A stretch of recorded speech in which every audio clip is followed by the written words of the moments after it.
C'est désormais presque une tradition, pas presque d'ailleurs, c'est une tradition, qu'à l'Imagination Week, nous accueillons chaque édition un maître chocolatier de talent, parmi les meilleurs du monde. Et Pierre Marcolini en fait partie.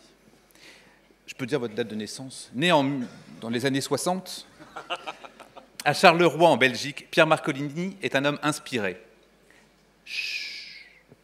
par sa famille, ses origines italiennes. Dès l'âge de 14 ans, Pierre Marcolini a su qu'il voulait être chocolatier. Son éducation lui a donné une grande soif d'apprendre et l'envie de se battre pour réaliser ses plus grands rêves. En 1983, à la fin de ses études, il devient chef pâtissier et travaille aux côtés des plus grands professionnels en Belgique. Il dit souvent que depuis son enfance, il a cette soif de réussir, un enthousiasme fou pour son métier. Il est fondamentalement heureux d'être le plus souvent possible dans son atelier et est ravi de son évolution. Ce ne fut pas tous les jours facile, il le dit, mais il s'est accroché à une phrase très importante pour nous, qui correspond également à l'ensemble de notre philosophie Imagination Week, je le cite, « Entre le rêve et la réalité, la seule porte qui les sépare, c'est le courage. » Et ce courage est récompensé par ses pairs. Vous avez face à vous quelqu'un qui a été élu meilleur apprenti de Belgique en 88, meilleur ouvrier de Belgique, le plus jeune à remporter ce titre, et premier prix au concours Mandarine Napoléon en 1991. Les titres s'enchaînent. Vous avez face à vous le vice-champion du monde à Tokyo en 1992, vice-champion du monde à Lyon en 1993, applaudissez-le, champion du monde de pâtisserie en 1995. Le Teddy Riner du chocolat. Le Teddy Riner du chocolat.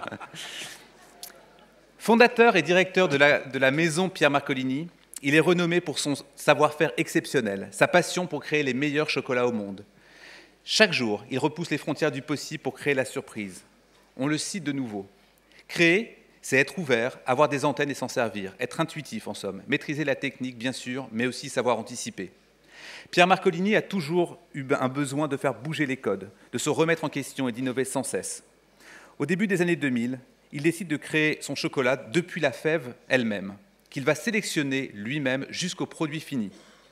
Il a désormais cette certitude qu'il faut se réinventer. Il rend au chocolat ses lettres de noblesse en se portant le créateur et l'ambassadeur de la haute chocolaterie.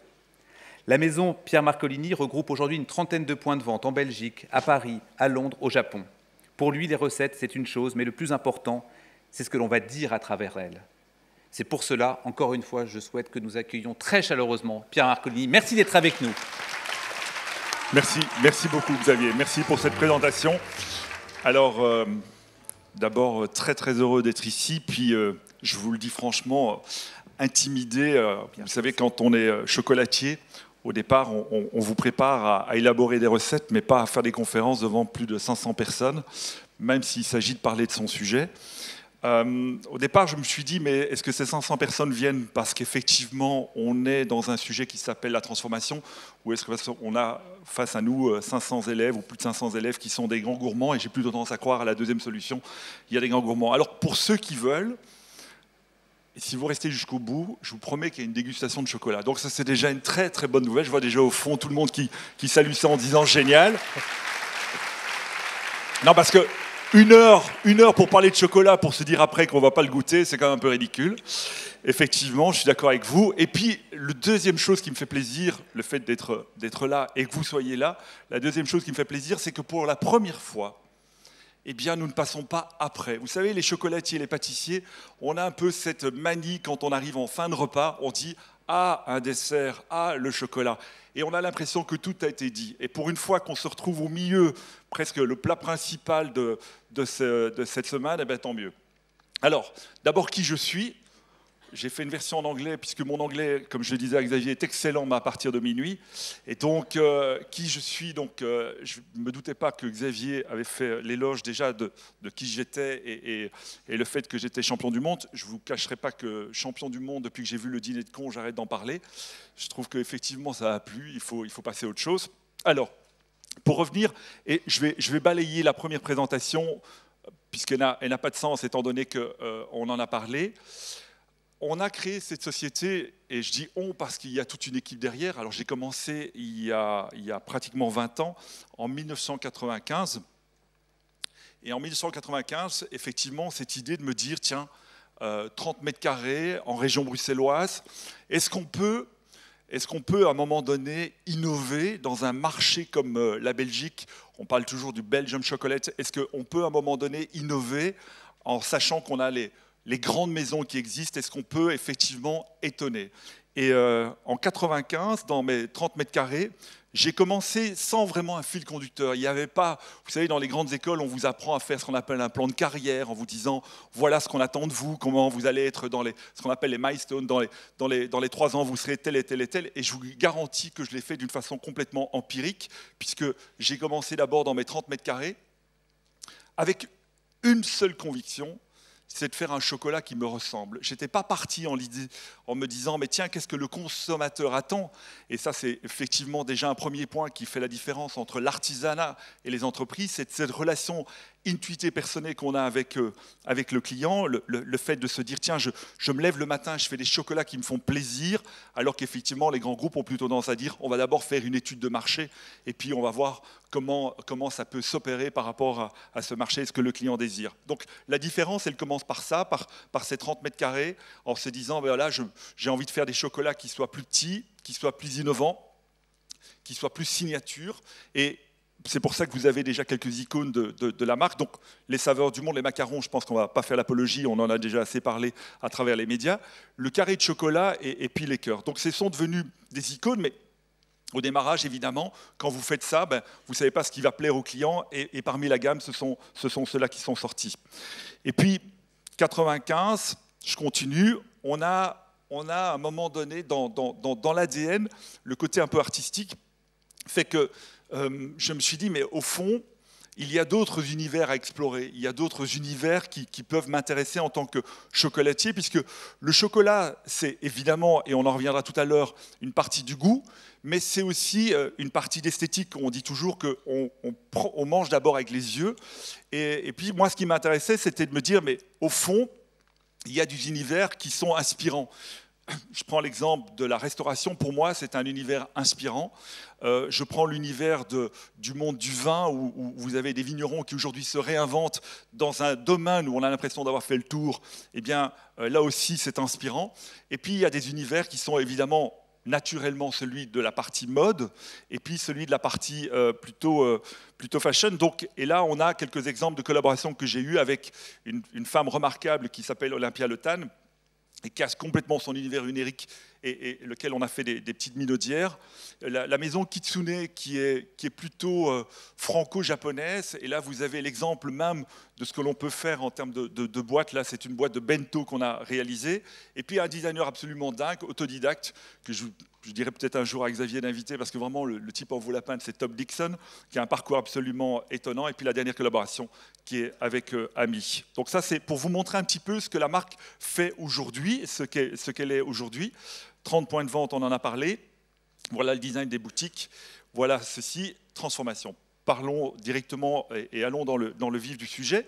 Je voudrais faire avec vous une réflexion. C'est de me dire, imaginez, il y a 5 siècles. C'est pas loin, 5 siècles, hein, c'est hier pratiquement. 5 siècles. Vous avez un bateau. On va prendre 30 secondes, on ferme les yeux et on rêve ensemble. Vous avez un bateau avec un type qui s'appelle Cortés, donc un conquistador, qui arrive sur les plages du Mexique et qui est reçu par un type qui s'appelle Montezuma. Le type en question, c'est un empereur des Incas. Et il remet à Cortés quelque chose qui est la monnaie d'échange locale, ce sont des fèves de cacao. Donc, 5 siècles, on a des fèves de cacao, puisque le thème aujourd'hui, c'est la transformation. 5 siècles plus tard, on a un produit de consommation qui n'a rien à voir, effectivement, au démarrage de ça. Il y a d'abord, effectivement, la première chose, on reçoit ces fèves, Cortés regarde ces fèves en se disant, mais qu'est-ce que je vais faire avec ça? Il ne connaît pas. Il revient en Espagne, autant vous dire qu'il n'y a pas le tapis rouge, puisqu'il devait venir avec de l'or, il revient avec des fèves de cacao. Donc les gens lui posent la question. Pendant pratiquement 2 siècles, les gens vont se demander qu'est-ce qu'on peut faire avec ça. Et d'ailleurs, à l'époque, quand on regarde au XVe siècle comment on utilisait les fèves de cacao, on écrasait cela, on faisait une boisson qui était la boisson des dieux. On rajoutait une plante qui s'appelle le rocou, et ça donnait un côté un peu sanglionnant donc, de cette boisson. et c'était plutôt utilisé pour les sacrifices humains. Donc vous voyez qu'on est quand même très très loin de ce qu'on est aujourd'hui au niveau du chocolat. Alors, vous voyez, il y a un côté un peu gore pour le démarrage, je me suis désolé, mais c'est comme ça. Et puis après, effectivement, 2 siècles plus tard, l'Église, les moines vont avoir l'idée de mélanger effectivement les fèves de cacao avec du sucre et du sucre de canne pour en faire une boisson. Alors d'abord c'est plutôt le monde Aristote qui va pouvoir s'approprier de ce genre de choses. La boisson était tellement épaisse qu'il fallait un verre d'eau pour pouvoir la consommer. Il y a beaucoup de légendes là-dessus, mais effectivement, le côté que ce soit aphrodisiaque, etc., vient surtout du XVIIe siècle. Mais c'est cette transformation qui est assez étonnante de se dire, au fond, de cette fève de cacao qui est utilisée pour des sacrifices humains, et même dans la partie salée, qui est une épice au départ, puisqu'une fève de cacao est considérée comme une épice, puisque quand vous regardez toute la cuisine mexicaine, qui remonte de ce moment-là, le XVIIe, XVIIIe, par exemple, le mollet, eh bien, qui est un espèce de poulet retravaillé avec des fèves de cacao, et pas du tout utilisé dans la partie sucrée. Et puis le XVIIe, on se retrouve effectivement de nouveau vers une transformation d'un produit pour arriver vers ce qu'on appelle l'essor industriel à partir du XXe siècle. Effectivement, là, on commence à avoir les premières marques, que ce soit les Suisses, que ce soit les Français, que ce soit les Belges. On va commencer effectivement à transformer cette fève de cacao et la magie du chocolat va commencer à s'opérer. Alors, pourquoi est-ce que le chocolat, et c'est vrai qu'effectivement, ce que je voulais débattre déjà avec vous aujourd'hui, c'était de me dire, un produit, 5 siècles plus tard, aujourd'hui, a été transformé par une friandise, par une gourmandise, par une commodity, on peut appeler ça comme on veut, et 5 siècles plus tard, ma question, et je n'ai pas la réponse, et Xavier me disait tout à l'heure qu'on a à la fois des élèves français, mais on a aussi des élèves japonais, et on a aussi des élèves chinois. 5 siècles plus tard, on a un produit qui est complètement universel, qui a été approuvé. Vous savez, on a une dizaine de boutiques au Japon, et on va ouvrir à Shanghai normalement pour la fin du mois de septembre, et je vois la même magie quand les gens goûtent un chocolat, la même magie qu'on peut avoir en Europe, c'est-à-dire un émerveillement, un enchantement, une envie de, et je n'arrive pas à comprendre comment se fait-il qu'il y a comme ça, dans la nature, quelques produits universels qui fait fi de nos cultures, qui fait fi en fin de compte de savoir si on est plutôt salé, sucré, etc. Mais il y a un point de convergence qui est la gourmandise, qui fait qu'à un moment donné, des produits, que ce soit du vin, que ce soit du chocolat, que ce soit même de la musique classique qui ne fait pas forcément partie de la culture asiatique, eh bien, on s'est approprié cette denrée-là pour en faire quelque chose de complètement universel, à mon grand étonnement. Et c'est là, effectivement, où je me dis, un produit transformé, 5 siècles plus tard, se retrouve quasiment à parcourir le monde et à avoir cette même magie et cette même fascination. Et donc, je viens évidemment vers la fin du produit, c'est-à-dire un produit brut avec des fèves.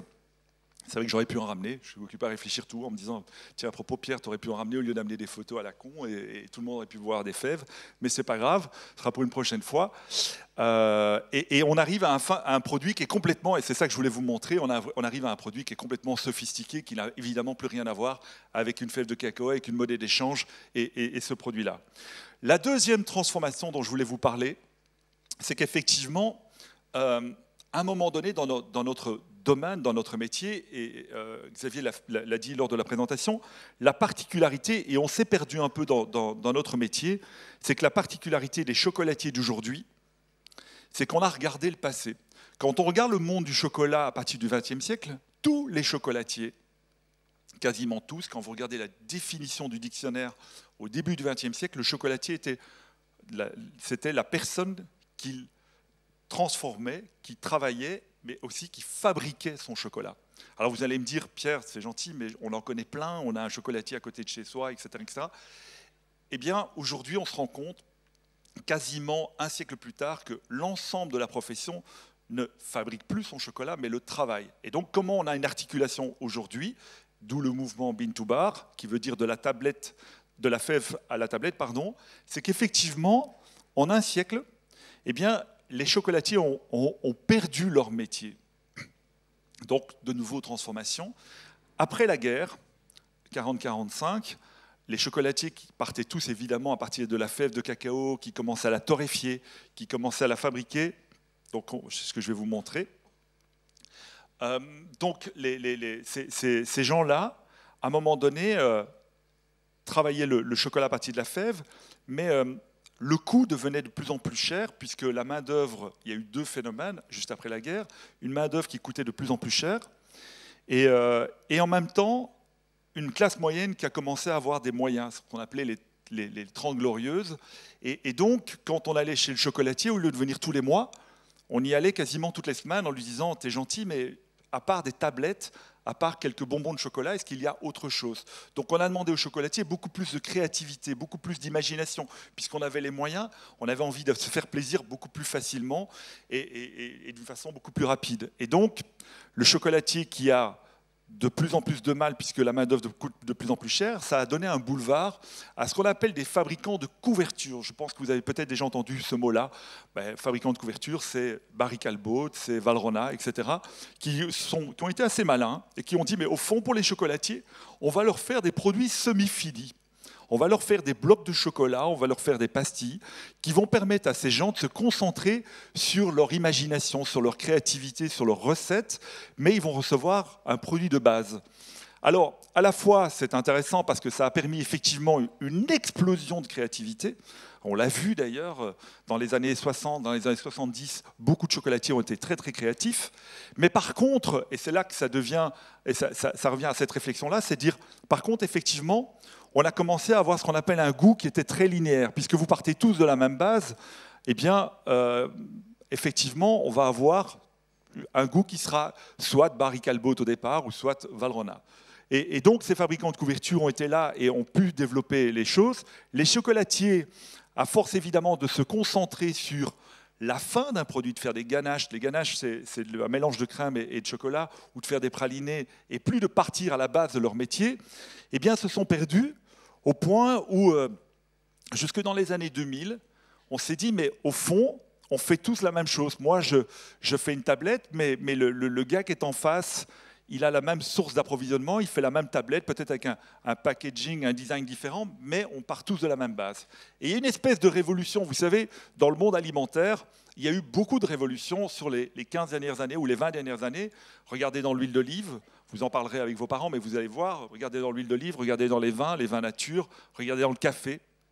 Et on vous a tous parlé d'un pourcentage de cacao. Alors ça, c'est quelque chose qui m'exaspère, qui m'énerve au plus haut point, c'est que tout le monde vient en me disant « Pierre, il y a eu à un moment donné une espèce de frénésie, je voudrais un chocolat à 60% de cacao parce que je veux un chocolat qui soit terriblement amer. » Oui, ok. Et puis il y a la personne derrière, une espèce de surenchère qui arrive et qui dit « Non, non, attends, moi je veux un 70%, je veux vraiment très amer. » Au point où on vient me demander des chocolats qui sont à 100% de cacao pour avoir quelque chose qui soit très amer. Et c'est là où je les regarde tous en disant, mais attendez, on parle d'un produit de terroir. Et Dieu seul sait que la France, c'est ce que c'est, que ça veut dire le terroir, des AOC, etc. S'il y a bien une signature française, c'est celle-là. C'est qu'effectivement, j'ai fait un exercice, on va le faire ensemble. On connaît tous, dans le monde du vin, les grands cépages. Alors j'en ai mis quelques-uns, le Merlot, le Cabernet, la Syrah, le Grenache, le Pinot, le Chardonnay, etc., etc. C'est ce qui va faire la typicité d'un vin.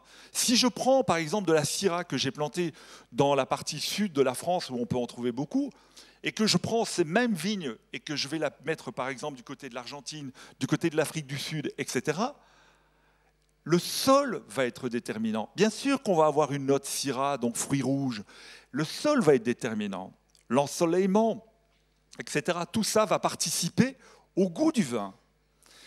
Si on fait le même constat, c'est-à-dire qu'à partir du moment où je prends un cacaoyer et que je vais commencer à le planter, pas seulement en Amérique du Sud, mais en Afrique, et puis que je continue la ceinture du cacao, c'est-à-dire quand vous regardez le globe du côté de l'Indonésie, du côté de l'île de Java, etc., où les sols vont être plus acidifiants, donc ce qu'on appelle une teneur en pH un peu plus élevée, eh bien d'office, cela va participer au goût chocolat. Alors je vous dis ça pourquoi? Parce qu'aujourd'hui, il y a ce mouvement Bean to Bar qui est effectivement de la fève à la tablette, qui est de dire on veut repartir de nouveau, retransformation de notre métier, on veut repartir, et c'est assez drôle d'être aujourd'hui moderne, mais en regardant ce qui se passe ce qui s'est passé au début du XXe siècle. On revient vers notre métier de base. Regardez les boulangers, aujourd'hui, ceux qui ont du succès, même les bouchers, c'est ceux qui repartent vers leur métier de base parce qu'on s'est un peu perdu, on s'est un peu fourvoyé. Et aujourd'hui, je pense que quand on arrive sur des marchés effectivement un peu émergents,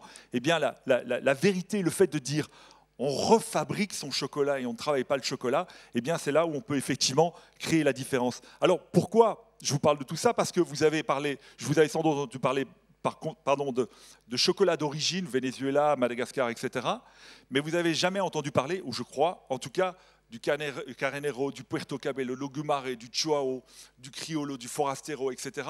Et tout ça, et je pense qu'après cette conférence, j'espère que vous aurez un autre regard sur le chocolat, eh bien tout ça, ce sont les cépages de chocolat. On ne vous parle pas de pourcentage, on ne vous parle pas d'une moyenne de cacao, on vous parle de typicité. On vous parle à un moment donné de cépage de cacao, et chaque cépage de cacao va amener effectivement soit un côté floral, soit un côté fruité, soit un côté épicé, etc. Et donc, comme quoi, on pense avoir fait le tour d'un produit et simplement d'une banalisation d'une fève de cacao, et on se rend compte, et depuis qu'on fait notre chocolat à partir de la fève de cacao, et je vais vous raconter une anecdote, quand j'ai décidé de repartir vers mon métier de base, c'est-à-dire à partir de la fève, je me suis retrouvé au Venezuela, et donc je vois un planteur de cacao, et je lui dis, excité comme un gamin, en lui disant, mais monsieur, voilà, je veux absolument découvrir, et j'avais pris à l'école, de façon très basique, je lui ai dit, voilà, je voudrais du Criollo parce que c'est considéré comme la reine des fèves du cacao, s'il y a 2% de production mondiale, c'est exceptionnel, etc., etc. Et le type me regarde un peu étonné, avec un certain sourire, en me disant, c'est un jeune novice. Et il me dit, c'est dommage parce que vous savez, ici au Venezuela, on a du Puerto Cabello, on a de l'Ogumare, on a du Chuao, etc. Et je l'ai regardé en me disant, mais je suis nulle part. Et je me suis dit, mais là, il y a une porte que je viens d'ouvrir, qui est celle à la fois de mon métier de base que je ne connaissais pas et sur lequel je peux repartir. Et donc, effectivement, aujourd'hui, on fait découvrir à des gens plus des teneurs de cacao, mais effectivement un métier où on peut faire découvrir effectivement des saveurs. Alors voilà, je vous ai montré, je vous parle de tout ça, voilà les plantations à quoi elles ressemblent, voilà les fèves de cacao, vous voyez le bac, on le voit ici, c'est le bac qui se retrouve là, elles sont blanches, là vous avez les cabosses, il y a tout un travail de transformation, et cette transformation, ce qui est terrible dans l'histoire, c'est que cette transformation, repartir vers son métier de base, donc comme je vous le disais, il y avait les fabricants de couvertures, à lesquels moi j'étais client aussi, mais vous imaginez bien que ces gens-là, quand je leur ai dit que je veux repartir vers mon métier d'origine, vers le métier effectivement de la transformation de la fève de cacao, ils ne m'ont pas applaudi, ils ne m'ont pas dit « Pierre, super, on va te faire plaisir, on va t'aider, etc. etc. » Ils m'ont simplement dit « On peut t'aider à sélectionner des fèves, mais nous continuons, nous, à les transformer pour toi. » Et j'ai dit, moi, je préférais que vous m'aidiez plutôt à comprendre et à m'aider dans la transformation. Et ils m'ont regardé, ils m'ont dit, ah non, attends, ça, c'est notre valeur ajoutée. Ça, c'est ce qui nous appartient. Et j'ai dit, mais au fond, l'artisan, au plus loin il va, au plus loin il peut sélectionner ses fèves de cacao. À partir du moment où il peut commencer à faire ce qu'on appelle la torréfaction, c'est-à-dire griller les fèves de cacao. La torréfaction, on dit toujours que c'est l'âme du chocolatier parce que c'est votre signature, c'est vous qui, à un moment donné, pouvez dire « je vais les griller un peu plus, je vais les griller un peu moins, etc. » Et le voisin d'en face ne pourra pas faire la même chose. Il fera autre chose. Et donc, à partir de ce moment-là, effectivement, on a commencé à avoir un chocolat qui est beaucoup plus signature. Et je pense que l'artisanat, c'est justement au plus loin on peut aller, au plus on aura quelque chose de différenciant et effectivement quelque chose qui me ressemble. Et donc, évidemment, c'est un métier qu'on a dû apprendre, autodidacte. Je ne vous raconte pas la galère pour avoir les machines, puisqu'il faut quand même imaginer qu'à partir de 2000, quand vous arrivez, je vais voir des fabricants de machines pour fabriquer son chocolat, il n'y a plus un chocolatier, petit chocolatier. Donc, on m'a dit, voilà, Monsieur Marcolini, une des plus grandes marques au monde et une des plus fiables, qui est une marque suisse. Quand je lui ai dit, voilà, je veux repartir à partir de la fête, je veux acheter un torréfacteur, etc. Ils sont venus voir l'atelier. Alors, de 30 mètres carrés, on est quand même passé aujourd'hui à plus de 3000 mètres carrés. Je vous parlerai de l'histoire par rapport à ça, mais quand ils sont venus voir l'atelier, ils ont regardé, ils ont fait une étude, ils sont revenus, ils m'ont envoyé une offre. Alors, quand vous avez une offre épais comme un bottin de téléphone, allez tout de suite à la dernière page, ça ne sert à rien de lire le reste, il faut aller à l'essentiel. 4 millions d'euros d'investissement. Je dis, waouh, c'est déjà pas pour moi. Et la deuxième chose, c'est qu'ils m'ont dit, ah, attendez, on a oublié de vous dire, votre atelier n'est pas assez haut, vous êtes à 4,50 m, il faut passer à plus de 12 mètres, parce qu'on travaille par système de gravitation, donc on broie la fève, etc. etc. Donc il faut agrandir le bâtiment, etc. etc. J'ai dit, écoutez, alors, vous n'avez pas compris, moi l'idée n'est pas de concurrencer des gens comme Valrhona ou Barry Callebaut, c'est de faire mon propre chocolat, c'est de faire 100 kilos par jour, pas plus, et de me faire plaisir. Et donc j'ai dû me rabattre sur du matériel d'occasion, et le torréfacteur, je l'ai trouvé au Portugal, les broyeurs pour broyer effectivement cette fève de cacao, c'est la dernière image que vous voyez, elle vient effectivement du Brésil, etc., etc. Et donc ça a été à la fois des moments de doute, des moments terribles, mais des moments aussi enivrants quand on a fait notre propre chocolat, c'est-à-dire à partir de la fève. Mais il y avait une émotion à l'atelier qui était absolument incroyable. Et en même temps, ce qui a été terrible aussi, et là c'est quand je vous disais qu'il n'y avait pas de fil conducteur pour se lancer dans une aventure du chocolat et être une marque internationale, c'est que au départ, quand j'ai voulu faire mon propre chocolat, c'était plus par sensibilité, c'était plus par envie et de me revenir vers le métier d'origine. Et je ne me suis pas rendu compte d'une chose, c'est que le client qui me suit depuis 1995, il a senti effectivement qu'il y avait cette transformation. Il a senti que le goût avait changé. Il a senti effectivement que c'était plus ce qu'il connaissait au départ. Mais ce qui est terrible, c'est quand il vient vous voir et qu'il vous dit « Je n'aime plus votre chocolat au lait » et que vous devez lui dire, vous n'osez pas, mais vous devez presque lui dire « Mais aujourd'hui c'est le mien, avant c'était quelqu'un d'autre ». Et donc ça c'est compliqué. Donc voilà, donc ça c'est première transformation. Là, c'est un peu l'annuaire de ceux qui ont fait le mouvement Bean to Bar. Donc, c'est un mouvement qui aujourd'hui est international. Vous avez des gens comme Mars Brothers du côté de Brooklyn qui ont commencé à faire leur chocolat à partir de la fève. Vous avez des gens comme Maru au Vietnam. Et donc, on sent que ce mouvement aujourd'hui est en marche. On a évidemment, sur base de ça, le fait d'aller dans les plantations, eh bien, on voit des choses où on tombe un peu des nues, que ce soit à la fois en Côte d'Ivoire, des enfants qui travaillent dans des plantations. Il y a le fait aussi effectivement de la rémunération, donc effectivement le fait d'être artisan. Vous savez, quand vous voyez un planteur, la première chose que vous faites, c'est de pérenniser une filière de cacao. Ce n'est pas de discuter le prix, c'est un peu comme un restaurateur qui a trouvé un type qui fait des légumes ou des fruits absolument extraordinaires. La première chose qu'il va faire, ce n'est pas du discuter du prix, c'est le dire, est-ce que la semaine prochaine, je peux avoir le même produit? Et nous, c'est exactement la même chose.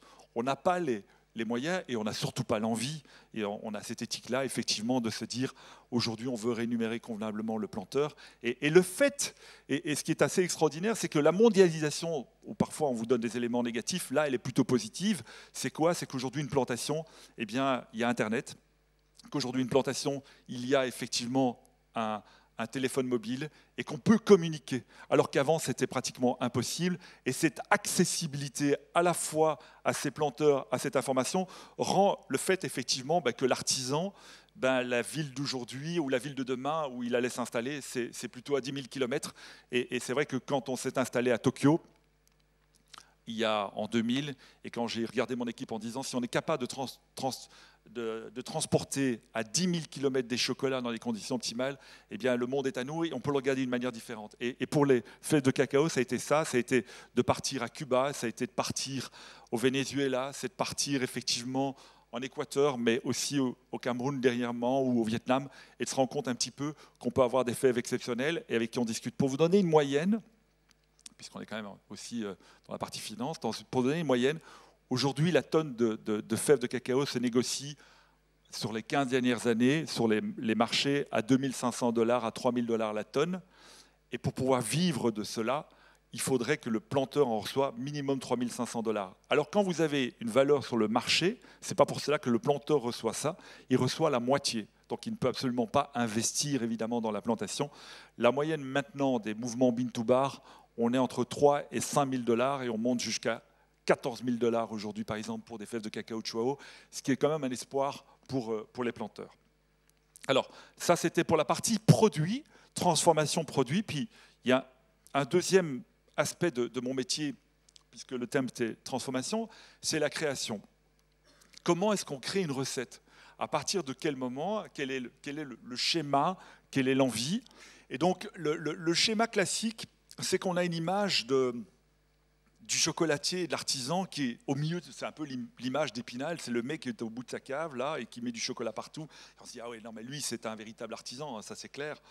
Et je pense qu'on a envie aujourd'hui plutôt, et on a parlé justement de ceux qui m'ont précédé, que ce soit Jacques Gélin ou Patrick, de montrer plutôt un artisanat un peu plus positif que ça et un peu plus moderne, c'est-à-dire qu'on est un peu plus, entre guillemets, comme vous diriez, connecté. Et en fait, je me suis rendu compte d'une chose, c'est que le fait de voyager, de sortir de la partie opérationnelle, du quotidien, et surtout, la première chose pour créer, c'est de faire confiance à l'humain. Et donc, la première chose que j'ai faite, c'est de créer une équipe autour de moi, à la fois des artisans. Aujourd'hui, on est plus de 80. Et je pense qu'il y a des gens sur certains domaines qui font les choses beaucoup mieux que moi. Et moi, si vous voulez, à partir de ce moment-là, j'ai pu me concentrer sur vraiment que l'aspect de création. Puisque quand vous avez le démarrage d'une entreprise, vous faites tout, mais parfois vous vous détachez un petit peu de ce métier qui est votre métier de base, qui est le chocolatier, puisque vous faites à la fois des ressources humaines, de la comptabilité, etc. Et ce n'est pas vos métiers de base. Mais au départ, c'est effectivement de pouvoir créer et puis de pouvoir d'abord faire confiance à l'être humain en disant, mais tiens, si je commence à m'entourer de gens qui vont pouvoir m'aider, ça va pouvoir me permettre de sortir effectivement de ce quotidien et donc de prendre du recul. Et le fait de voyager, et parfois des longues distances, les gens me disent, mais au fond, la recette à base de thé vert, la recette à base de sésame noir, la recette à base de thé Earl Grey, de jasmin, tu l'as créée à quel moment? À la fois dans des moments de sérénité, mais aussi de calme, et surtout le fait d'être un peu détaché de tout ça. Et il n'y a pas mieux que, par exemple, les longues distances et quand vous êtes dans un avion. Vous savez, quand vous faites 11 heures dans un avion, soit vous dormez, ou bien soit vous pensez, et le fait de ne pas justement avoir ces connexions, etc. Alors ça m'a fait peur, parce que la dernière fois, la semaine passée, j'étais sur Air France, et ils m'ont dit « Ah, on vient d'installer le Wi-Fi, est-ce que ça vous intéresse ?» Je dis « Non, justement, je voulais éviter ça, et de pouvoir me dire qu'au fond, pendant 10, 11 heures, vous êtes tranquille, et vous avez un moment à soi, en se disant « On peut penser à la création ». Il y a aussi, du côté, par exemple, des parfumeurs, beaucoup de sources d'inspiration de la manière dont eux travaillent quand ils travaillent un parfum ou quand ils créent une recette. C'est-à-dire qu'en fait, ils ont ce qu'on appelle une espèce de piano ou un orgue qui permet effectivement de dire, tiens, voilà, quelles sont les saveurs dans lesquelles on peut aller, une espèce de mémoire. Et il y a un restaurateur, alors vous ne le connaissez pas, mais renseignez-vous, qui a été très créatif dans les années 2000, qui s'appelle, le restaurant est fermé malheureusement, c'est El Bulli, c'est en Espagne, du côté de Gérone, et c'est Fernand Adria, c'est un type qui aujourd'hui est considéré quasiment comme une espèce de gourou et de star de la restauration. Il a fait ce qu'on appelle, alors on aime ou on n'aime pas, mais c'est toujours un balancement, une révolution. Il a fait la révolution de la cuisine moléculaire. Mais pourquoi je vous parle de ça? Parce que il avait trouvé un procédé de travail. D'abord, c'est assez fou, c'était un restaurant qui était ouvert que 6 mois sur l'année. Donc pendant 6 mois, effectivement, il était ouvert que le soir. Quand les réservations étaient ouvertes, pratiquement en 1 heure, on avait l'impression de se retrouver dans un concert n'importe lequel que vous pouvez imaginer. En 1 heure, l'ensemble des couverts pour les 6 mois étaient remplis. Vous dites, c'est pas possible, le type, c'était impossible d'avoir une place. Donc en 1 heure, c'était complet. Mais vous allez me dire, mais qu'est-ce qu'il faisait pendant les 6 autres mois de l'année? Et donc avec son frère Alberto, ils avaient un atelier. Donc Gérone, c'est à 1 heure de Barcelone, et ils avaient un atelier du côté de la Ramblas à Barcelone, où ils travaillaient l'ensemble de la carte, l'ensemble des recettes, seulement la nuit. Donc ils commençaient à 22 heures.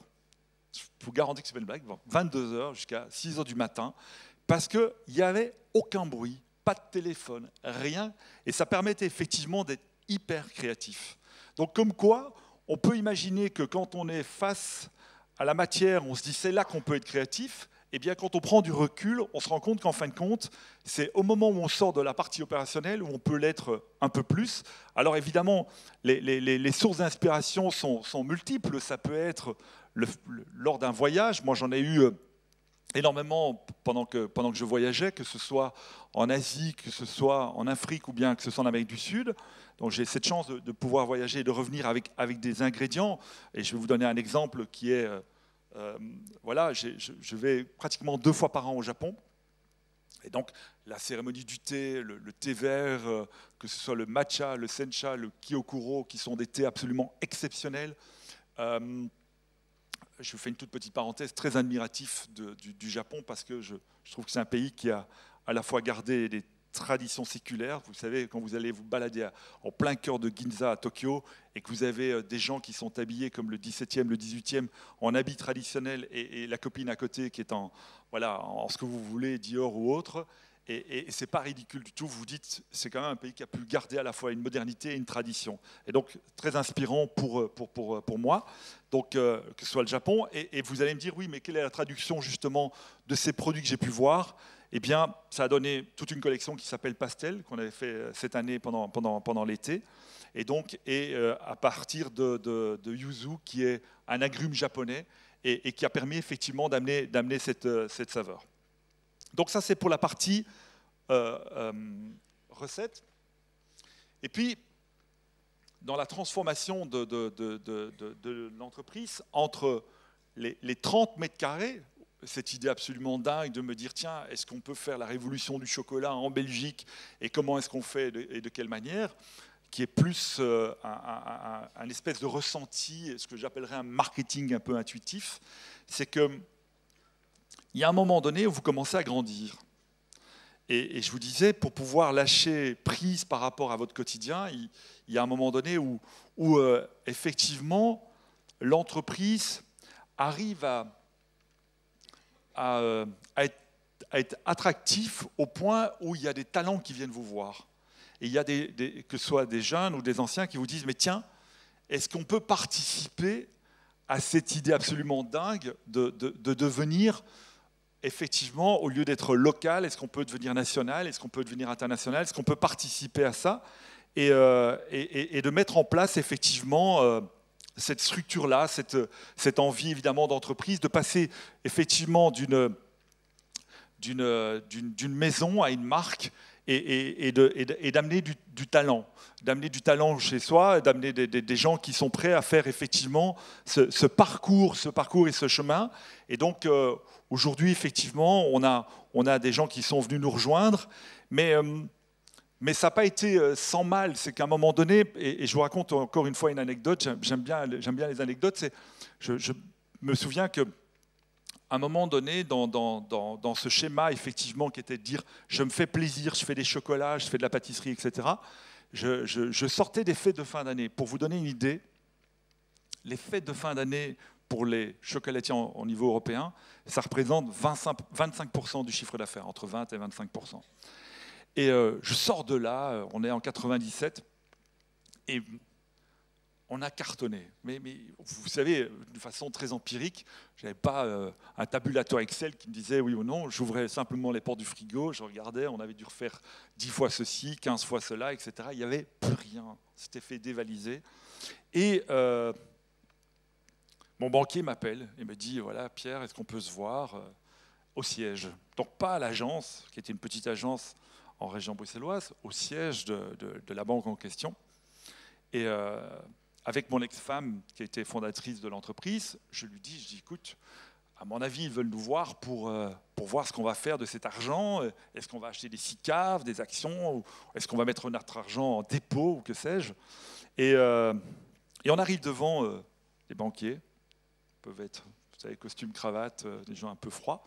Et j'espère qu'il n'y a pas de banquiers dans la salle. Et donc, ils sont là. Et je regarde mon ex-femme et je dis, je pense que ça va mal se passer. Alors qu'on était parti sur une idée hyper positive. Mais je n'avais pas de vue sur le cash, etc., je reconnais. Et elle me dit, mais pourquoi tu dis ça? Je dis, parce que ça fait quasiment un quart d'heure, ils ne nous ont pas offert un café, donc visiblement, on n'est pas dans un climat serein. Et donc, le chef en question me regarde et me dit, vous allez bien? Et moi, je sors des fêtes de fin d'année, j'ai tout vendu. Donc je dis, oui, attendez, on est crevé, on a explosé, tout a été vendu, balayé, enfin, génial. Et il me dit, ah, mais c'est bien. Il dit, par contre, nous, on s'est un peu penché pendant les fêtes de fin d'année, on s'est penché sur votre bilan, on a regardé un peu vos comptes, etc., etc. Et donc, si vous continuez comme ça, dans les 6 mois, vous serez en cash drain. Et je regarde, je vous garantis, avec beaucoup de naïveté, je reconnais, je regarde le type et je dis, et c'est bien. Il me dit, non, c'est pas bien du tout, là. Attendez, je vous explique. Le cash drain, c'est quand vous arriverez, vous avez plus de sous et c'est la faillite. Et je pense que j'ai, avec beaucoup de virulence et beaucoup de passion, je pense, je lui ai dit, écoutez, c'est pas possible, on a tout vendu, etc., etc. On s'est rendu compte effectivement qu'après, on vendait plutôt à perte et qu'on n'avait pas calculé convenablement les marges. Mais c'est plutôt ça. Et donc il m'a dit non, il vaut mieux avoir ce qu'on appelle du cash flow que du cash drain. Mais la réflexion, c'est pas fondamentalement ce qui s'est passé avec le banquier. C'est surtout la prise de conscience. C'est de sortir de là et de se dire, mais dans quelle société je suis? Dans quelle vie je suis? Et je me suis rendu compte que faire des bons chocolats, c'était génial, mais ça ne suffisait pas. Qu'à un moment donné, dire ah, je vais les vendre, c'est génial, mais ça ne suffit pas. Et je me suis rendu compte d'une chose, c'est que voilà, j'étais pas paré, j'avais pas les instruments qu'il fallait, et je me suis aussitôt inscrit dans une école de commerce en cours du soir pour essayer de comprendre dans quel monde je vis. Et c'est la même anecdote qui est arrivée à un monsieur que j'adore, si un jour vous avez l'occasion d'aller chez lui, alors ça coûte cher, mais ça vaut un jour la peine, c'est chez Pierre Gagnère, restaurant absolument incroyable, un type charismatique, un génie de la restauration qu'on peut trouver qu'en France, vraiment un type qui, voilà, il a des mains d'or, il touche, et ce type a eu la même histoire, c'est que dans les années 90, il a ouvert un restaurant du côté de Saint-Étienne, absolument sublime, 3 étoiles. Et pourquoi je vous parle de ce gars, c'est que simplement, il a fait faillite. Il a dû fermer. Donc ça a été un retentissement inimaginable. Vous imaginez un 3 étoiles en France qui fait faillite, c'est absolument incroyable et ça a fait parler de lui.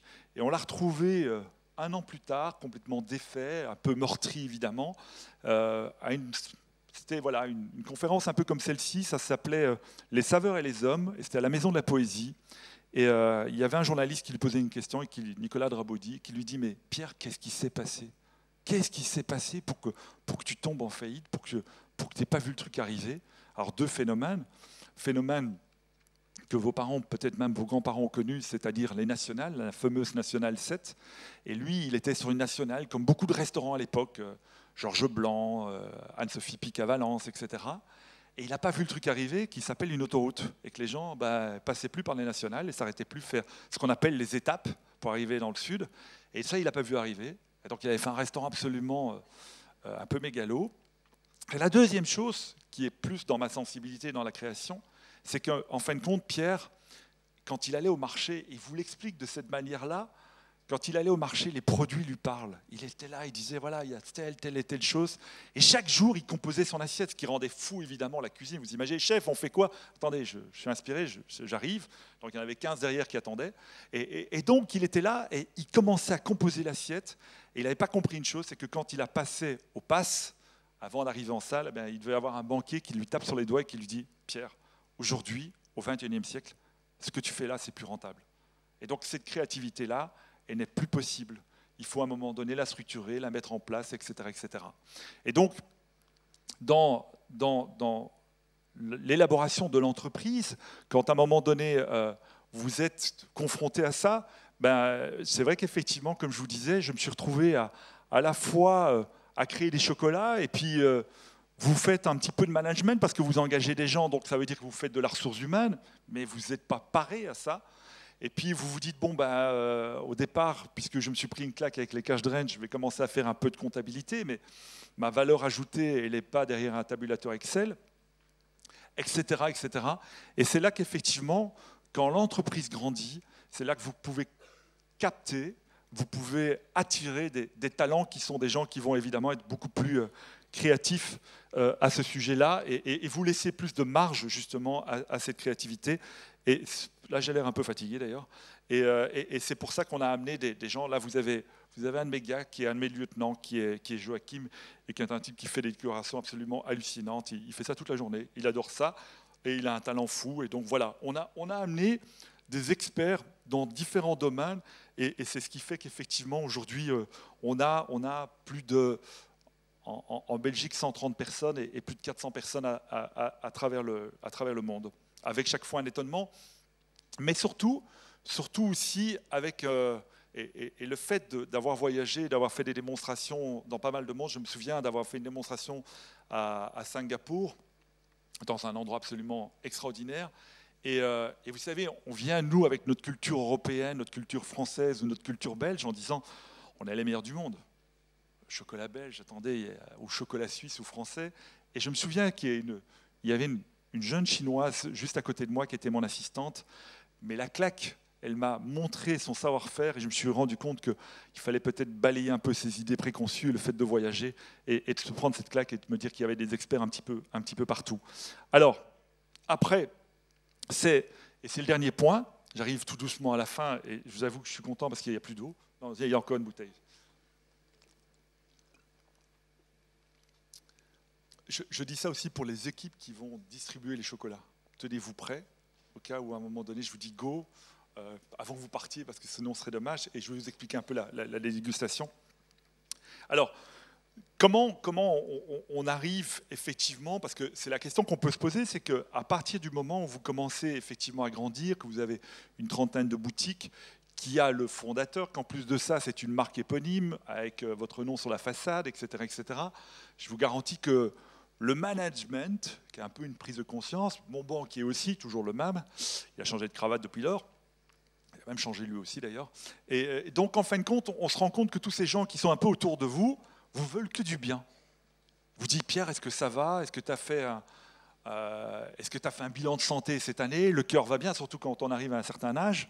Parce qu'effectivement, comme vous êtes fondateur et que vous insufflez la créativité, cette philosophie-là, on se dit, s'il se prend un platane, mais alors on est foutu, qu'est-ce qu'on va faire, etc. Et donc, c'est toute la question d'arriver à ce que votre marque, à un moment donné incarnée par vous, devienne une marque qui est incarnée par une maison. Et il y a un individu dans mon domaine qui a réussi à le faire, j'en connais qu'un pour l'instant, c'est Gaston Lenôtre. Et la maison Lenôtre, il y a eu le père Gaston qui, dans les années... fin des années 40, avait ouvert Port d'Auteuil, puis a grandi, et est devenu aujourd'hui quasiment la référence de la pâtisserie mondiale. Je me suis toujours dit, mais comment Gaston Lenôtre, comment ce type qui a justement inventé des gâteaux absolument gourmands, appétissants, qui soit le Concorde, etc., qui est une de ses grandes signatures, comment est-ce qu'il a fait pour évidemment arriver à un moment donné se détacher de la partie créative et le fait aussi effectivement de se dire, bon ben, si Gaston part, comment on va faire en sorte pour que son âme, sa philosophie, sa vision sur la pâtisserie reste. Et je peux vous garantir que ça fait quand même plus de 10 ans qu'il est parti, malheureusement, mais il a bien vécu. Hein. Et quand je discute avec ses chefs, je sens encore qu'il y a cette âme-là. Je sens encore effectivement que les gens sont insufflés par ça. Et la grande richesse de Gaston Lenôtre, c'est d'avoir fait une école et d'avoir créé l'école Lenôtre en se disant, mais tiens, à partir de ce moment-là, la créativité, j'ai fait en sorte que je l'ai modélisée. J'ai fait en sorte effectivement que les gens s'en sont inspirés. On peut le voir aussi dans la mode, mais effectivement, le fait de devenir cette marque-là a fait en sorte que le père Lenôtre a fait en sorte effectivement que cette créativité soit répétitive et peut être reproduite avec effectivement un fil conducteur qui peut être à la fois, je prends l'exemple, l'esthétisme, la gourmandise, le partage, qui sont des notions un petit peu ADN d'une entreprise, mais qui sont aussi des notions de créativité. Voilà un petit peu l'exemple que je peux vous proposer sur ça. La deuxième chose, effectivement, quand on veut être une maison, c'est qu'est-ce qui fera la différence par rapport aux autres? Qu'est-ce qui fait qu'on devient, entre guillemets, autre chose que ce qu'on peut trouver comme... Moi, je me souviens d'avoir ouvert à Taipei, et il y a un moment donné, on m'a dit, mais quelle est la différence entre vous et les autres? Et j'ai dit, voilà, je fais ce qu'on appelle un chocolat signature. Je vous ai expliqué ma démarche de Bean to Bar, de faire un chocolat qui soit un peu plus identifiant. Et effectivement, mon rêve, c'était de me dire, et en dehors de, tiens, est-ce que c'est du chocolat belge? Est-ce que c'est du chocolat français qui, pour moi, ne veut absolument rien dire. Je veux pas rentrer dans un espèce de carcan national, ça ne m'intéresse pas. Je pense que quand j'ai un nom qui est d'origine italienne, parce que Marcolini, ce n'est pas forcément belge, et qu'en plus de ça, effectivement, j'ai fait mes classes en France, mais qu'en même temps, mes produits viennent quasiment du monde entier, je trouve ça assez ridicule de se dire qu'on doit nous mettre dans un carcan. Et je disais justement que ce que je rêverais, c'est que quand on goûte un carré de chocolat, on se dit « Ah oui, mais attends, ça c'est pas, on dirait pas c'est un chocolat Marco. Oui, on dirait pas non, c'est un chocolat Marco, on dirait pas c'est un chocolat belge ou un chocolat français. » Un peu comme quand vous rentrez, et j'aime bien cette idée, quand vous rentrez dans un restaurant, on se fout de savoir si le type fait de la cuisine française ou quoi. On aime simplement la sensibilité de l'individu. On aime la sensibilité de sa cuisine. On se dit, il y a une histoire à raconter et surtout une part d'émotion. Et c'est ça qu'on cherche, c'est pas de mettre une nationalité là-dessus. Alors, j'arrive tout doucement à la fin, livre et puis localisation. Je vois que tout le monde est prêt avec les... Vous allez avoir une boîte avec 3 types de chocolat. Vous avez un chocolat noir. Un par un ? Oui, Xavier, d'accord. Ok. Oui, non, parfait. On va. Voilà. Donc le premier chocolat qui va être, c'est le Pierre Marcolini ou pas ? Le praliné pistache. Eh ben, parfait. Donc praliné pistache. Je savais que vous resteriez pour ça. Je me dis, il faut les tenir jusqu'au bout. Alors il y en a qui m'ont dit, est-ce qu'on aura aussi des recettes ? Non.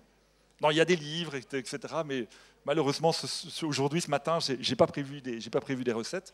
Maintenant, on peut toujours rester en communication. Donc, praliné pistache. Praliné, par principe, c'est quoi ? C'est une caramélisation de sucre sur lequel on a rajouté des fruits. Alors, c'est souvent des fruits secs. Ça peut être de la noisette, ça peut être effectivement des amandes, ça peut être effectivement de la pistache, etc. Ou un mélange de tout ça. Et la grande nouveauté aujourd'hui, et vous allez voir, dans la dégustation, il y en a qui ont déjà fini, c'est bien, bravo, non je déconne. Donc d'abord, c'est de regarder le chocolat, et pour moi un chocolat, ça doit être quelque chose de petit, ça ne doit pas être quelque chose de ample. C'est un peu, alors ça c'est en opposition avec des chocolats belges qui font entre 15 et 20 grammes, et quand vous commencez, vous faites le tour de la grande place et vous n'avez pas fini de les manger. Ici, c'est plutôt des chocolats qui font 6 grammes, et donc on est sur un chocolat où on va avoir des notes évidemment de pistache, c'est de la pistache de Sicile, qui a été à la fois torréfiée, grillée donc, et puis salée. J'aime bien la note un peu sel et sucre qui va faire en sorte que le sucre ne soit pas trop écœurant. Alors s'il y en a qui veulent le garder, s'il vous plaît, pas en poche, ça fond. Je dis ça parce qu'on a eu ce genre de choses, des gens qui sont venus me voir, ils me disaient, écoutez, vous avez vu mon pantalon, ma robe et autres. Ben, je dis oui, mais il ne faut pas les mettre forcément en poche. Donc c'est donc praliné pistache. Et si d'aventure je peux en avoir un, ce serait sympa. Je ne sais pas s'ils sont comptés. Comme ça, je mange quand même un bout de chocolat. Alors pour ceux qui veulent, juste après, il y a les questions aussi. Donc, cas où. Merci. Ouais. Donc, chocolat noir. D'abord, ce que je fais, c'est que je le sens. Je pense qu'un chocolat, d'abord, ça se hume un petit peu comme un vin. La deuxième chose, effectivement, c'est qu'après, on le regarde, ça doit être brillant. La troisième,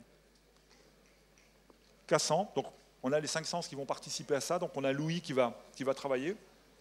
Je montre à la caméra. Pour faire plein de jaloux. Et puis, on doit avoir un goût franc. On doit vraiment avoir un goût franc de pistache. On sent qu'on est comme si on avait des pistaches qu'on avait en apéritif un petit peu salé. Mais on a des notes de sucre. Et puis surtout, à la fin, on doit avoir ces notes un peu de chocolat. Mais aujourd'hui, on se rend compte que cette nouvelle génération que vous êtes ont tendance à être moins sucrées et plus sur le côté acidulé salé. Et donc, on a adapté aussi nos recettes. Pour ça, ça me fait toujours rire quand je vois des vieilles maisons où souvent on parachute un espèce de CEO et qui vous dit, à juste titre, nous n'avons pas touché aux recettes, elles sont dans un coffre et ça fait plus de 100 ans qu'on fait la même chose. C'est juste immangeable. Aujourd'hui, on se rend bien compte que, pour vous donner une idée, sur 25 ans de métier, eh bien, on a divisé le taux de sucre par 3. Alors évidemment, on dit que le sucre c'est négatif, etc., la saccharose, etc. Mais au lieu de le supprimer complètement, on a plutôt tendance à le diminuer. On va essayer de faire un petit sondage. De ce côté-là, bien, pas bien, on reste. Oui, j'aime bien les pouces. Vous en voulez encore ? Bon, ceux-là, ils ont dit oui. Ceux-là, par là, pas du tout ? Oui, quand même. Donc d'accord. Et ceux au centre, ils s'endorment. Bon, ben ça va. Bon, ben d'accord, on continue. de one-man show un peu à la Apple, mais j'aime beaucoup. Alors, deuxième chocolat, les équipes sont prêtes ou pas du tout? Comment non? Mais comment ça non? Non, mais c'est dingue ça. Regardez leur impatience, ils vont pas tenir. Hein. Il va y avoir une révolution.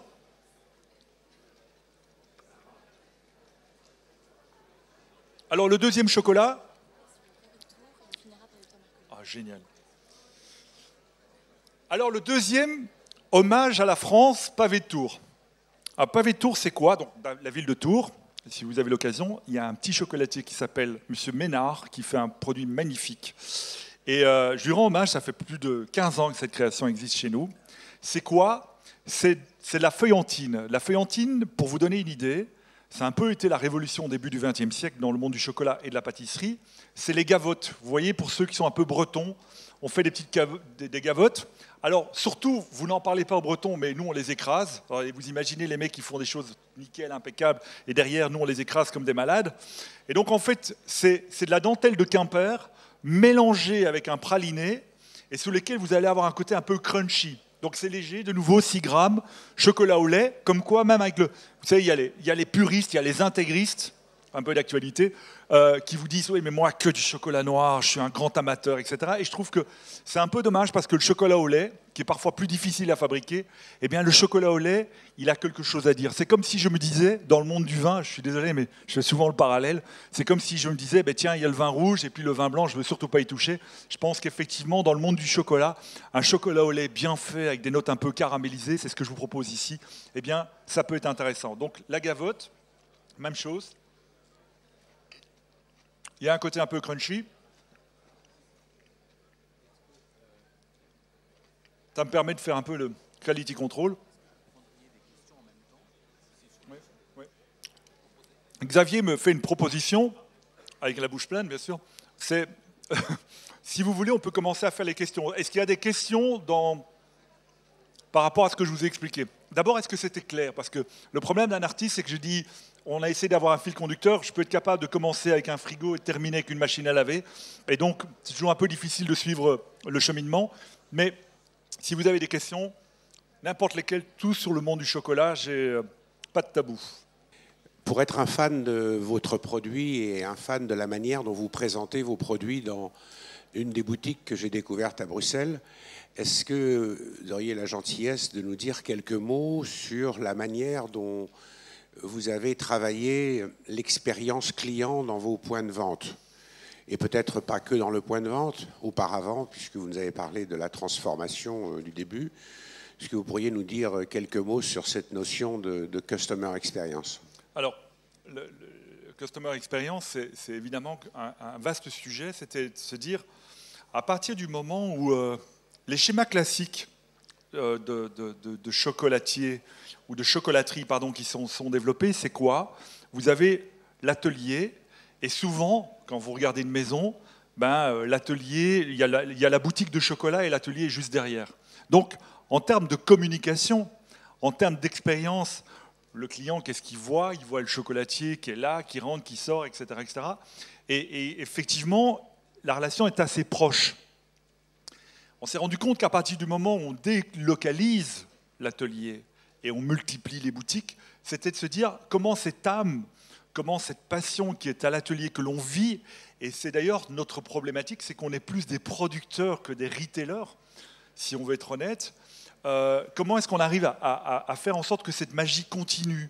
Et je pense que la première chose, ça a été dans le choix effectivement des vendeurs et des vendeuses. La deuxième chose, c'est de leur dire, on est très dans la participation et dans la formation. Donc on a dit aux gens, mais venez voir, chez nous, les gens viennent assez régulièrement à l'atelier, discuter avec l'équipe de production. Et puis la troisième chose que je vous disais, c'est la formation, c'est d'expliquer aussi qu'on vend à un moment donné du rêve, qu'on est dans un moment où les gens veulent avoir une émotion. On le voit ici, on a envie qu'à un moment donné, cette magie s'installe. Et c'est ça qu'on veut, évidemment, c'est de prendre le temps. c'est de prendre le temps de discuter avec le client et lui dire voilà quel type de chocolat, voilà ce qu'on veut faire. Il y a un film émouvant avec Juliette Binoche qui est sublime, c'est où à un moment donné, elle discute avec quelqu'un, elle lui dit je vais faire votre chocolat en fonction de votre caractère. Et moi, c'est toujours un peu ce rêve, c'est de me dire j'ai envie de faire un chocolat, ou en tout cas j'ai envie de vous vendre un chocolat en fonction de votre envie, en fonction de ce moment d'émotion. Voilà un peu ce qu'on a essayé de faire, et merci pour le joli compliment. Alors, le troisième, on arrive au troisième chocolat. En général, vous devez dire « oh », genre c'est la fin. Voilà. Mais donc, troisième chocolat, il y en a qui suivent. Troisième chocolat, chocolat noir. Alors, il faut toujours un côté un peu, vous savez, les égoteries mégalos, etc. C'est pour ça que je l'ai appelé Pierre Marcolini. Et donc, non, c'est un peu le chocolat signature. C'est un blend, c'est différents types d'origines. Et l'idée du chocolat noir, c'est qu'effectivement, on soit au cœur de la fève de cacao. Et donc là, on va avoir un chocolat. Chut, s'il vous plaît. On va avoir un chocolat, là, vraiment. Non, il a déjà mangé, lui. Je l'ai repéré, il a déjà mangé. Et donc, en fait l'idée, c'est d'abord de le sentir. Ça, vraiment, un chocolat noir, il faut le sentir, il faut le humer. Vous allez voir, il y a énormément d'arômes. C'est comme ça qu'on voit un chocolat frais. La deuxième chose, c'est quand vous allez le goûter, vous allez avoir. Vous le mâchouillez un peu, vous le laissez traîner dans le palais, et vous allez avoir ce qu'on appelle l'effet de Caudalie. Alors, c'est quoi l'effet de Caudalie ? Pour ceux qui sont des grands amateurs de vin, mais je suis certain ils sont nombreux ici, et vous allez voir, et puis devant les parents, ça le fait. Donc, vous prenez votre verre de vin, vous le sentez, vous buvez une gorgée, et l'effet de Caudalie, c'est la persistance du goût à partir du moment où il n'y en a plus en bouche. Combien de temps vous allez garder ce goût ?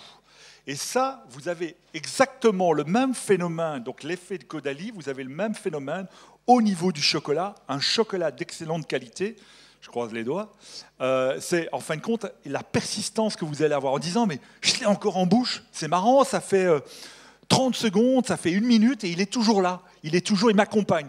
Eh bien, c'est ce qu'on appelle l'effet de Caudalie, c'est ça. Et donc, avoir l'effet de Caudalie. Donc, c'est de le sentir, le goûter, le humer, découvrir les parfums, le côté un peu épicé, le côté un peu floral, et un peu acidulé. Et puis, à la fin, effectivement, se dire, tiens, il est toujours présent.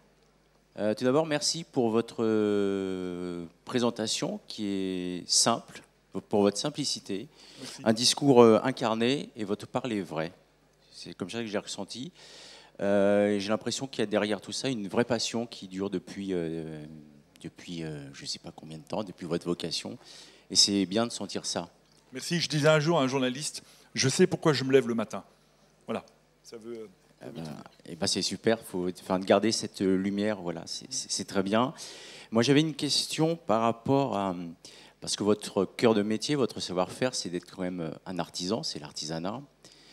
Est-ce que quand vous êtes passé à un autre niveau, on va dire, vous avez dû abandonner quelque chose humainement? C'est peut-être la différence quand vous avez pris tout à l'heure l'anecdote avec Pierre Garnière, peut-être qu'il y a quelque chose qu'il n'a pas su abandonner. Je pense que si je vous regarde en face... Est-ce que je suis clair? Oui, tout à fait. C'est une question effectivement qui me taraude, c'est de dire à partir de quel moment, et c'est toute la question, c'est de dire au fond, est-ce que 30 boutiques, quand on devient une marque un peu plus globale, est-ce qu'à un moment donné, on ne se perd pas? Est-ce qu'à un moment donné, le cœur de métier dans lequel on est-ce qu'on n'a pas perdu quelque chose? Et je vous dirais honnêtement, non. C'est pour ça que je vous parlais des gens, c'est pour ça que je vous disais qu'on a ramené de la compétence. Après, je crois que c'est une vraie question de philosophie. C'est vraiment une question dans laquelle on peut rentrer. Aujourd'hui, comme hier, quand on fait par exemple une praline un bonbon de chocolat, qui est à base de caramel citron vert, eh bien, on a une râpe à citron, ce qu'on appelle une microplane pour ceux qui font un peu de cuisine. On a zesté l'année passée à 80 personnes, mais comme on l'aurait fait tout seul, comme quoi c'est un état d'esprit, on a zesté 3 tonnes de citron. Il y a des jeunes étudiants qui me disaient, je viens faire quoi? Je dis, je te montre, voilà un citron, tu zestes, et tu fais ça toute la journée. Et c'est de la même manière que s'il avait zesté 1 kilo. On n'a pas changé un iota là-dessus. On est intransigeant. Je pense qu'il y a des exemples aujourd'hui de développement où on peut avoir 30, 40, 50 boutiques, où cet état d'esprit reste. Je pense une maison, alors on est dans un autre domaine, mais c'est exemplatif. Une maison comme Hermès, eh bien aujourd'hui, il y a rassemblement d'artisans. Au lieu d'être un, ils sont beaucoup plus. Mais je pense qu'il y a, dans un pays comme la France, effectivement, cette possibilité de se dire on peut se déployer, et c'est ce qui va créer la différence dans d'autres pays, avec cette notion de savoir-faire, en rassemblant ce savoir-faire, en le mettant au cœur de mon ADN, et c'est ce que je fais.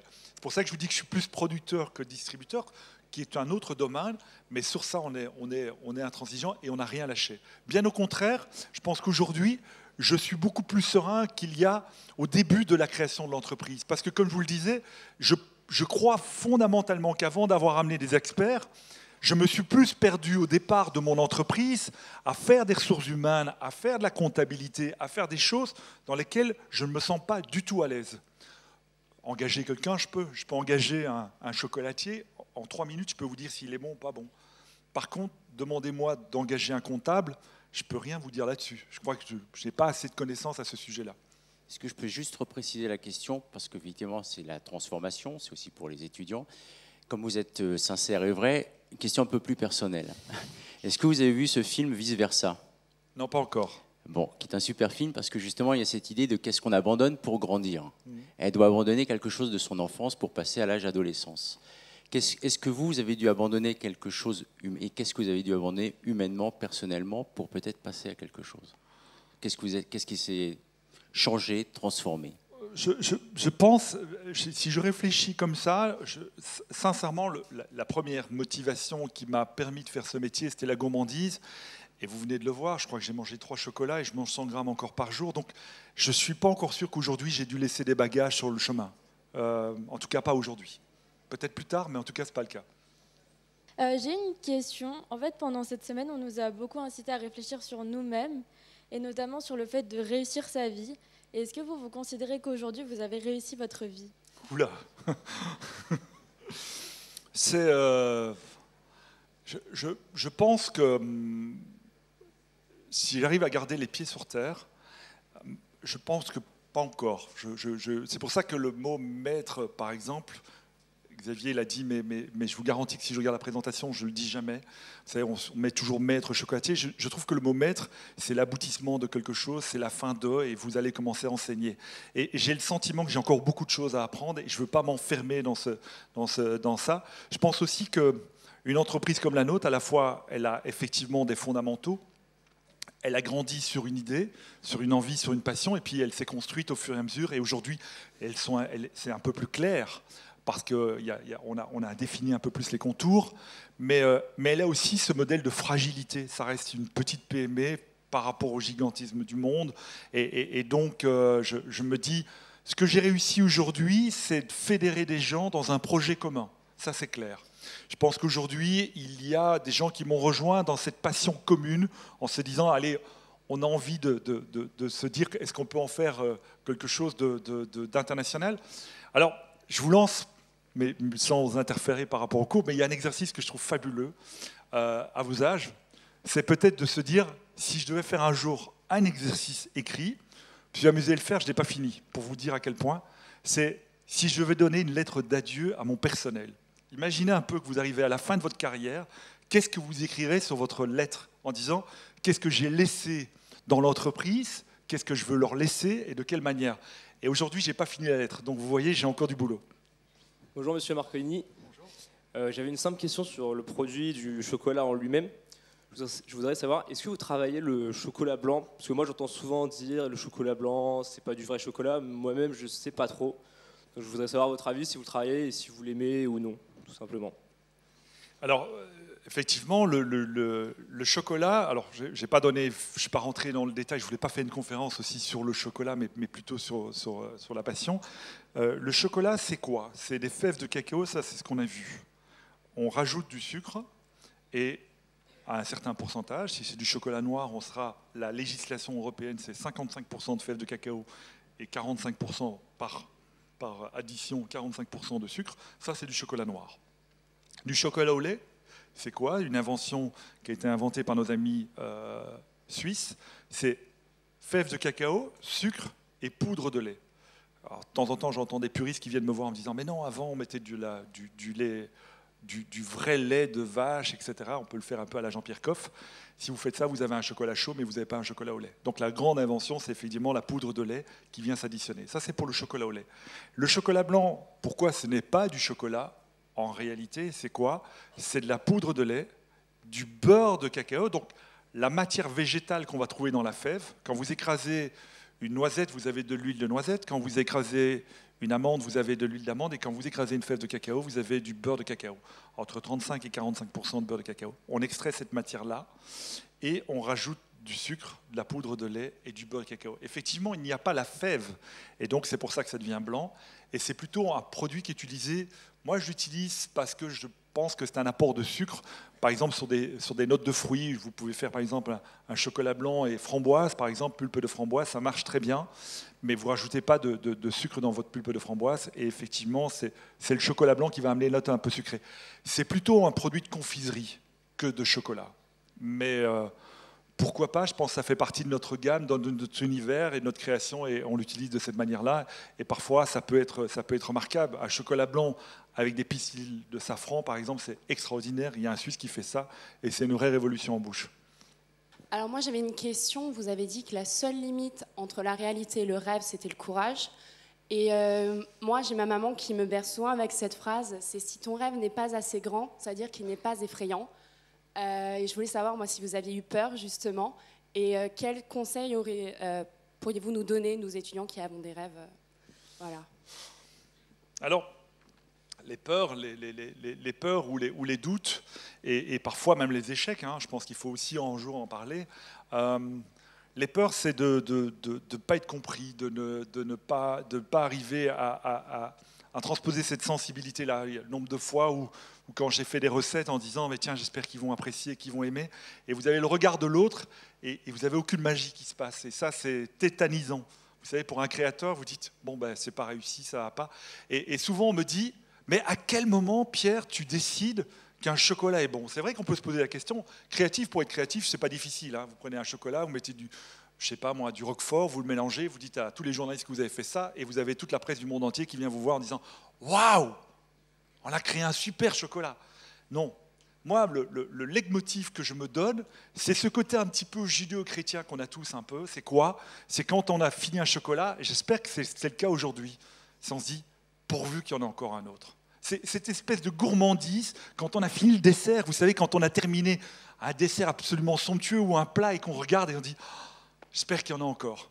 Et ça, pour moi, c'est cette magie-là, si elle n'est pas à ce rendez-vous, et ça me tétanise. Quand je fais un chocolat, que je ne vois pas cette magie-là, je me dis « voilà, c'est une peur ». Les échecs, c'est quand on est une PME, à un moment donné, on vient vous voir, « oui, on veut ouvrir absolument à New York, etc. » Et vous dites oh, quel trip, quoi. On va ouvrir à New York, c'est génial. Et on ne se rend pas compte que sur une boutique, eh ben, ça ne va pas et ça ne fonctionne pas. Et donc la franchise se casse la figure et vous vous fermez et vous dites, bon, ben, le rêve est devenu quasiment un cauchemar.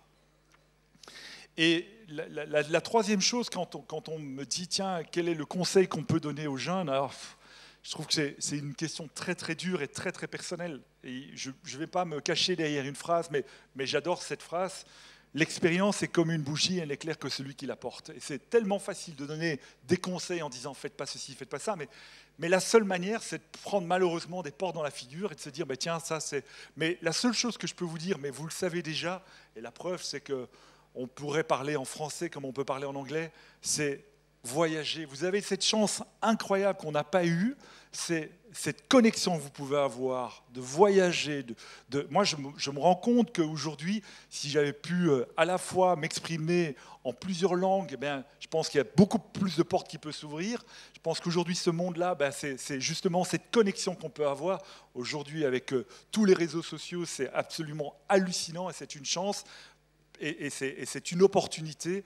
Et le fait de rester en France, je ne suis pas sûr que ce soit le bon trip à vos âges, et c'est plutôt de se dire, j'ai envie justement peut-être de balayer ces idées préconçues et de me rendre compte par moi-même en fin de compte et de faire ma propre expérience et de me dire bah, quel est le pays, quelle est la culture, etc. de l'autre. Voilà. Chez Marcolini, merci infiniment. Merci beaucoup Xavier. Merci de ce moment. C'était vraiment un joli moment. Et merci beaucoup de toutes ces inspirations.